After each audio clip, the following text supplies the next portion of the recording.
எண்ணமெல்லாம் சிறகடிக்கும், எண்களெல்லாம் வழி கொடுக்கும், எந்நாளும் ராஜமுகம், எளியோரின் ஏறுமுகம்.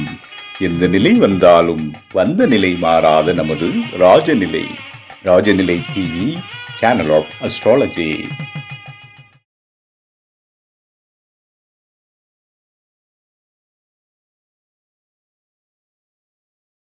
குருர் பிரம்மா குருர் விஷ்ணு குருர் தேவோ மகேஸ்வரக குரு சாட்சாத் பரபிரம்மம் தஸ்மை ஸ்ரீ குருவே நமக. குருவே வா ஆழ்க, குருவே துணை. அன்பிற்கிணைய ராஜநிலை டிவி நேயர்களுக்கும் என் குருமார்களுக்கும் என் குருவிற்கும் அன்பான இனிய நற்காலை வணக்கம். வாழ்க வளமுடன், வாழ்க வையகம். அடியேன் திருக்கோவிலூர் என் ஸ்ரீ ராஜ்குமார். இன்றைய நாளுக்கான பஞ்சாங்க பதிவுகள், ராசி பலன்களை பார்ப்போம். டிசம்பர் மாதம் 31/12/2025 புதன்கிழமை, தட்சிணாயனம் விஸ்வாவசு வருடம் மார்கழி மாதம் 16ஆம் நாள், வளர்ப்பிறை கிருத்திகை. இன்று நாளை பிரதோஷம். இன்றைய நாளுக்கான நல்ல நேரம் காலை 9:15 முதல் 10:15 வரை. மாலை நல்ல நேரம் 4:45 முதல் 5:45 வரை. கௌரி நல்ல நேரம் மதியம் 2 முதல் 3 வரை. மாலை கௌரி நல்ல நேரம் 6:30 முதல் 7:30 வரை. ராகு காலம் 12 முதல் 1:30 வரை. குளிகை 10:30 முதல் 12 வரை. யமகண்டம் 7:30 முதல் 9 வரை. இன்றைய திதி துவாதசி திதி. இன்றைய யோகம் சாத்திய நாம யோகம். இன்றைய கரணம் 12:25 வரை பவகரணம், பின்பு பாலவ கரணம். இன்றைய நட்சத்திரம் கிருத்திகை, சந்திராஷ்டிரம் நட்சத்திரம் சித்திரை. கன்னி ராசிக்கு சந்திராஷ்டிரம் இன்று. பகல் பொழுது முடியும் பொழுது துலாமுக்கு சந்திராஷ்டிரம் ஆரம்பம். சித்திரை 1-2 பாதங்கள், 3-4 பாதங்கள் மதியத்திற்கு பிறகு சந்திராஷ்டிரம் ஆரம்பம்.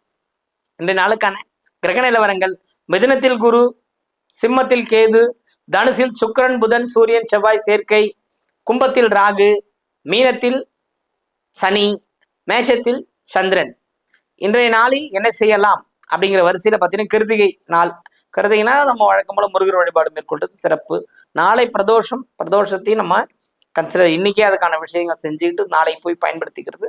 நாளை பயன்படுத்துகிற முன் தகவல். அதுவும் இல்லாமல் இன்னொரு முக்கியமான விஷயம், இந்த வருடத்தின் நிறைவுக்கு வந்துட்டோம். இன்று ஒரு நாள் என்ன செய்யலாம், ஒரு பொதுவான விஷயங்கள் மட்டும் பேசிக்குவோம். புரியுதுங்களா? ஜோதிடம் ஒரு புறம், மனித வாழ்வியல்ல தானே ஜோதிடமும் பொருத்தி வருது. அப்போ இந்த விஷயத்தை நம்ம கன்சிடர் பண்ணலாம். இன்னைக்கு இந்த செய்தி உங்களுக்கு ஒரு புதுசாக கூட இருக்கலாம், இல்லை ஏற்கனவே உங்களுக்கு தகவல் வந்து கூட இருக்கலாம். புரியுதுங்களா? என் வகையில் இது சேரும் போது நான் அதை பெருமையடைகிறேன். என்ன, இந்த புத்தாண்டு நம்ம எப்படி கொண்டாடணும், எப்படி வரவேற்கணும் அப்படிங்கிறது ஆங்கிலமுக்கு வேலை இல்லை, இருந்தாலும் நம்ம மனசு அப்படி செட் ஆயிடுச்சு. புது காலண்டர், புது டைரி எல்லாம் வாங்குவோம். டைரி 2 நாள் எழுதுவோம், அப்புறம் எழுத மாட்டோம். காலண்டர் வாங்குவோம், அந்த புத்து நல்லா கிழிப்போம். பார்த்தா 4 நாளைக்கு காலண்டர் தேதி கிழிக்காமையே இருக்கும். இந்த மாதிரிலாம் இருக்கக்கூடாது. இதுவே உங்கள் நாளை புதுப்பிக்காது. நன்றாக ஒன்று நினைவு வைத்துக் கொள்ளுங்கள். எந்த வீட்டில் இந்த காலண்டரை டெய்லி இருந்து கிழிக்கிறாங்களோ பார்த்தீங்கன்னா, முன்னாள் நடந்து ஏதாவது தீமை நடந்திருந்தாலும் அடுத்த நாள் புதுசா மாறுங்க. உண்மையிலே அது ஒரு கிரேட் திங்ஸ். காலையில எழுந்திருக்கிறீங்க, உங்களோட பணி செய்து முதல் வேலை அதை செய்யுங்க. இந்த நாள்ல நல்லதும் தீமையும் நடந்திருந்தாலும் அது வெளியில போகட்டும், வருகின்ற நாள் நன்றாக இருக்கட்டும் என்று நினைத்து கிழிக்கும் போது சிறப்பா இருக்குங்க. எண்ணத்தை கிழிச்ச இப்போ 365 நாளும் கிழிச்சு முடிச்சிட்டோம். இனி கடைசி நாள்ல உட்காந்து பேசிக்கிட்டு இருக்கிறோமா?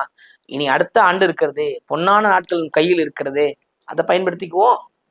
புரியுதுங்களா? இன்னொரு விஷயம் ஐயா, இப்போ எனக்கு இந்த 2 விஷயம் ஞாபகத்து வந்துகிட்டே இருக்கு. நான் இப்போ அடிக்கடி இந்த பேருந்து பயணத்துக்கு வந்துட்டேன். அப்படின் போது என்னால ஒரு தாங்க முடியல. இந்த விஷயத்தை எப்படியாவது ஒரு ஜனம் கிட்ட சொல்லிடணும். ஆனா சொல்ல பயம். அங்க சொன்னா கேட்பீங்களே, யோ நாங்க இதுக்கு தானே வாங்கணும், எப்படி பார்க்காம இருக்க முடியும்னு. அனைவரும் இந்த இந்த இந்த ஒயர்லெஸ் ஹெட்செட் இருக்கு, ப்ளூடூத் அல்லது ஒயர் செட்டும் இருக்கு. ஏதாவது ஒன்றத்தை மாட்டிக்கங்க காதுல, நீங்க மட்டும் கேட்டுக்குங்க. உங்க விஷயத்த மத்தவங்களும் கேட்கறது எப்படி சாத்தியமா இருக்குது? ஏன் கொடுக்குறீங்க அந்த மாதிரி தொந்தரவை? சொல்ல முடியலைங்க, வாய் திறந்து சொல்ல முடியல.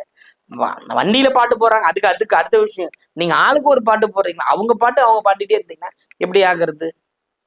தவிர்க்கணுமா இல்லையா?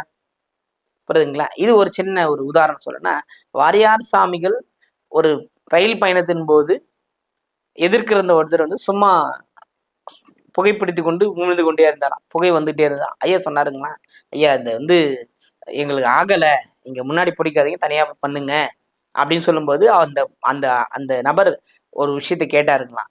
நீங்க கூட தான் நிறைய காஃபி வாங்கி குடிச்சிங்க, நான் உங்களை கேட்டேனா, எனக்கு இது பழக்கம், நான் பிடிச்சிக்கிட்டு வரேன் அப்படின்னாராம். உடனே வாரியார் சாமி சொன்னாராம், காஃபியை நான் குடிச்சேன், இப்ப நான் குடிச்சேன், எனக்கு செட் ஆயிடுச்சு, அதனால உனக்கு எந்த தொந்தரவும் இல்லை. நான் காஃபி வாயில வச்சு மூஞ்சில துப்புனேன், நீ புகை பிடிக்கிறது அப்படிதான்டா இருக்கு, ஒண்ணு புடி உள்ளே விட்டுக்கோ, ஏன் வெளியே விடுற அப்படின்னா. அப்பதான் அந்த எழுதியிருக்க மனிதருக்கு புரிந்துதான். இது ஐயா வந்து சுகேசிவம் ஐயாவோட பதிவுல நான் பார்த்தேன். உண்மையிலே வந்து மிகப்பெரிய ஆன்மீகவாதிகள் இவங்களெல்லாம் நம்ம தொடுறதுங்கிறதே ஒரு பெரிய பாக்கியம், பேசுறதுங்கிறதே ஒரு பாக்கியமா நினைக்கிறேன். அப்ப பாருங்க, அதே தான் இங்க கான்செப்டும் வந்து நிக்குது. உன்னோட போன் உனக்காக தான் நீ வாங்கியிருக்கிற, உன்னோட கைபேசி உனக்கானது தான், அதுக்கு தான் நெட் ரீசார்ஜ் பண்ணி வச்சிருக்க, அதுக்கு தான் புது விஷயத்தையும் பாக்குற, அது காதல மாட்டிட்டு நீ மட்டும் கேட்டுக்கோ. தயவு செய்து எல்லோரு செவிகளிலும் இது விழட்டும். அத்தனை தொந்தரவா இருக்கு தெரியுங்களா? நம்ம போற மனநிலையோட மாற்றமே ஓட்டமே மாறி போயிடுது. ஒரு நண்பர் ஒரு நல்ல நிகழ்வுக்கு போறவங்களும் இருப்பாங்க, நல்லதல்லாத நிகழ்வுக்கு போறவங்களும் இருப்பாங்க. நீங்க ஒரு பாட்டு போடுறீங்க, அவங்களுக்கு எப்படி இருக்கும்? இல்ல ஒரு ஒரு ஒரு மாணவர் பாட்டு போடுறாரு, கானா பாட்டு போடுறாருன்னு வச்சுக்கோங்க, அப்பதான் அவங்க பெண்ணை பத்தி ஒரு தவறான செய்தி வந்திருக்கும். அவர் தான் இப்ப மனநிலையில 2 பேருக்கும் சண்டை நடக்குமா நடக்காதா? இதை புரிஞ்சுங்க. தயவு செய்து வெளியில் வந்து பயணம் செய்கிற நபர்கள் உங்களுக்கு தேவையான உபகரணங்களோட பயன்படுத்துங்க. இல்லை போன் அனுப்பிச்சு பாக்கெட் வச்சுன்னு பொட்டாட்டம் பயணம் பண்ணுங்க. நீங்க ஆளாளுக்கு ஒண்ணு கத்திக்கிட்டு எங்களால ஒண்ணும் முடியல, பொது வழியில சொல்றோம், அம்மா ஒண்ணு ஹெட்செட் போட்டு கேளு, இல்ல போன் ஆஃப் பண்ணுன்றோம், பண்ணிக்கிறாங்க. புரியுதுங்களா? இதை வந்து இந்த நாள்ல அதை பிரகடனப்படுத்திக்கங்க. வேணாமே, தொந்தரவு கொடுக்குற மாதிரி தான் இருக்கு. நிறைய பொல்யூஷன் நாய்ஸ் ஏற்கனவே நாட்டுல இருந்துகிட்டு இருக்கு. நீங்க ஒரு பக்கம் பயணத்தின் போது கொடுக்குறது வந்து தலைவலியே வந்துடுது. புரியுதுங்களா? இது ஒரு சின்ன அன்பான ஒரு விஷயம்தான், நீங்க கன்சல்ட் பண்ணுங்க. எல்லோரும் இந்த நாள்ல இந்த உறுதிமொழி எடுத்துக்குங்க. புரியுதுங்களா? இதுதான் விஷயம். ஏன்னா செல்போன் வந்த காலத்துல போன் வாங்கினோடனே நமக்கு நாமே போட்டோ எடுத்து நம்ம பார்த்துப்போம். பக்கத்துல ஆமா பெருசா போன் வாங்கிட்டான் அப்படிங்கிற மாதிரி இருந்தது.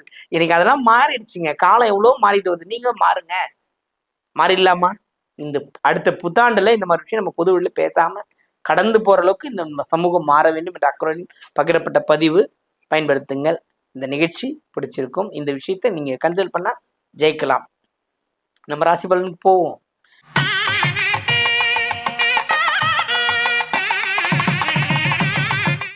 மேன்மை பொருந்திய மேஷராசி அன்பர்களே, இந்த நாள் உங்களுக்கு ஒரு சிறப்பான நாள். வருகின்ற 2026ஆம் ஆண்டு உங்களுக்கு, அதாவது தங்களோட எல்லாம் சொல்ல ரெட் காப்டர் இல்ல, உங்களுக்கு தங்க சிம்மாசனமே விரிச்சு காத்துக்கிட்டு இருக்கு. பயன்படுத்திக்கங்க. இந்த நாள் புதுவித முயற்சியை மேற்கொள்ளுங்கள், வெற்றி அடைவீர்கள்.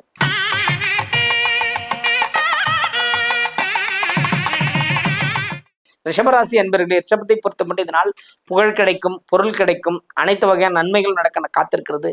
இந்த நாள் ஒரு அமோகமான நாள்.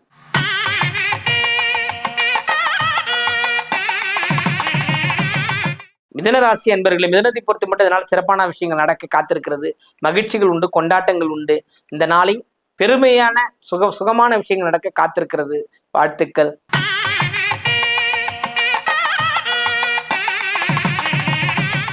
கடகராசி அன்பர்கள், கடகத்தை பொறுத்த மட்டும் நலம்ங்கிற ஒரு விஷயம் உங்களுக்கு நல்லா தேவைப்படுது. இப்பனா உடல் நலம், தேக நலம், ஆரோக்கியம், பண நலம், இது அத்தனையும் வரும் ஆண்டுகள் கிடைக்கும். இந்த நாள் உங்களுக்கு ஒரு சிறப்பான நாள். வாழ்த்துக்கள்.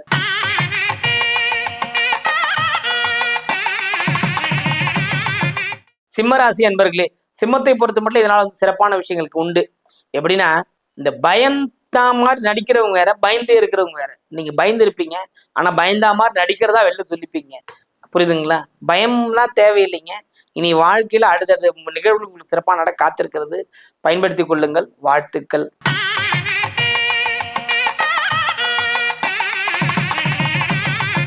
கன்னி ராசி அன்பர்களே, கன்னியை பொறுத்த மட்டும் இதனால வந்து சிறப்பான ஒரு விஷயம் நடக்க காத்திருக்கு. அதாவது நிறைய திங்கிங் பண்ணுவீங்க. ஒரு புது விஷயத்தை எடுக்கணும், போதும் காலம் கடந்துருச்சு அப்படிங்கிற எண்ணம் இப்பதான் கன்னி ராசி எத்தனை வயதுல இருந்தாலும் மாற்றக்கூடிய அமைப்புகள் உண்டு. பாசத்துக்கு அடி பண்ணுவீங்க, அது அடுத்த விஷயம். உங்களை நீங்க ஒரு ரிலேஷன், உங்களை நீங்க ஒரு உறுதிமொழி எடுத்துட்டு மாத்திக்கங்க. சிறப்பான நாளாக இன்று நாள் அமையும்.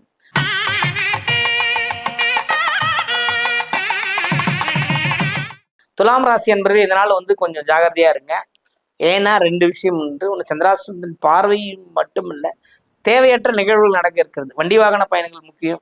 அது மாதிரி கேளிக்கை கொண்டாட்டங்களை கலந்துக்கிறது தவிர்ப்பது சிறப்பான ஒரு வழியை தரும். ஏன்னா முக்கியமான விஷயம் பயணங்கள் தான். பயணங்களால பாதிப்புங்கிறது துலாமுக்கு இருக்குது ஜாகிரதை.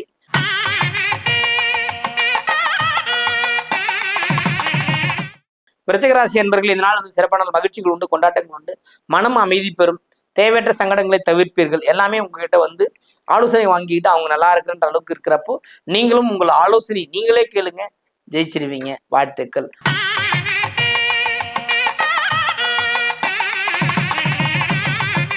தனுசு ராசி அன்பர்களே, தனுசுவை பொறுத்த மட்டும் இதனால வந்து சிறப்பான நாள் தான். ஆனா மனம் வருத்தங்கள் ஏற்படுவதற்கான வாய்ப்புகள் இருக்குது. கவனம், எச்சரிக்கை தேவை. வண்டி வாகன பயணத்துல மிகுந்த ஜாக்கிரதையா இருக்கிறது சிறப்பை தரும்.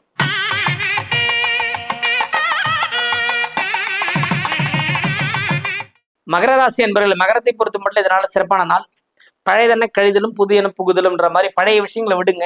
வருகின்ற வருடத்திலாவது நல்ல முன்னேற்றங்கள் கிடைக்கணும்ன்றது இறைவனை பிரார்த்தித்துக் கொண்டு இந்த நாளை தொடங்குங்கள். இந்த நாள் ஒரு நன்மையான நாள் உங்களுக்கு.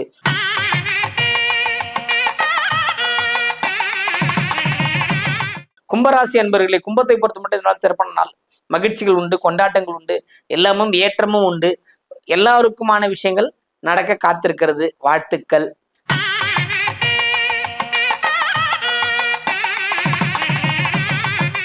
மீனராசி என்பவர்களை, மீனத்தை பொறுத்த மட்டும் இந்த நாள் ரொம்ப சிறப்பான நாள். மகிழ்ச்சி உண்டு, பணம், பொருளாதாரம், அந்தஸ்து, விட்டு போன சொந்தங்களோட உறவுகளோட சேர்ப்பு, இது எல்லாமே வந்து ஒரு மகிழ்ச்சியான விஷயத்தை கொடுக்கும். எல்லா வயதினர், மீனத்தில் இருக்கிற அத்தனை வயதினர்களுக்கும் நல்ல நல்ல நிகழ்வுகள் நடக்க காத்திருக்கிறது. ஏனென்றால் அது சிறப்பான நிகழ்ச்சிகள் காத்திருக்கிறதுன்றது மட்டும் இல்லாம குருவின் பயிற்சியும் உங்களுக்கு 7.5 சனி அதுலேயே இருக்குது. ஜென்மத்தில இருந்து நிறைய விஷயங்கள், விட்டு போன விஷயங்கள் திரும்ப கொண்டு வந்து கொடுக்குற வாய்ப்பு இருக்குது. பயன்படுத்திக் கொள்ளுங்கள். வாழ்த்துக்கள். அனைவருக்கும் அட்வான்ஸ் ஹாப்பி நியூ இயர்.